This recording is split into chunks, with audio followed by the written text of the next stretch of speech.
itipon natin pera parang pang world peace. May taga UK, Dubai at Europe nagpapadala ng dolyar. Sabi nila para sa unit, para sa school natin, para sa kabataan. Yan yung sigaw nila sa group chat na may banner. Nagpa-pledge pa ng pangalan para pogi, pero yung pera biglang naging kuha ko. Lumipat nang di kami namalayan. Sabi ng treasure, relax lang kayo.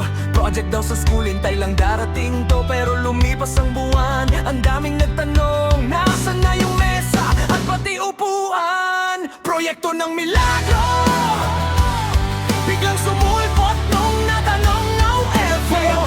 Bro, mumurahin pa halatang binili sa rush.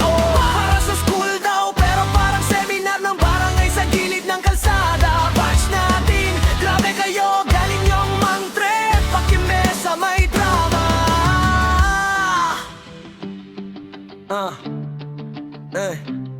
Isang araw may nag-leave sa messenger si paring nasa Qatar. Tanong, nasan na yung project? Kayo nagkaroon ng earthquake sa GC. Naghanapan ng resibo, biglang nagkaubo sisek. Kinabukasan, may picture na agad. Mesa tupaan na mukhang hulog sa surplus. 4 na mesa, 8 plastic na upuan. Pero saan napunta yung perang pang-auditorium?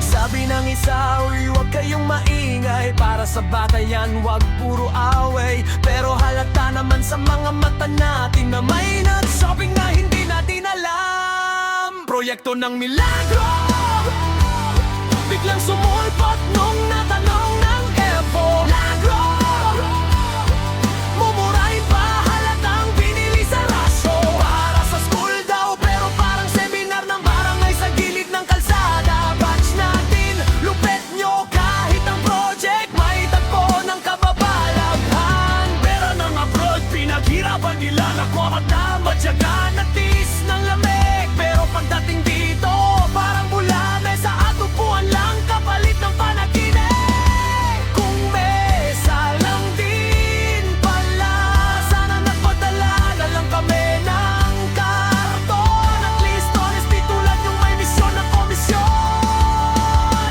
Proyekto ng milagro, biglang nagmaterialize nung may nagyabang sa F-well.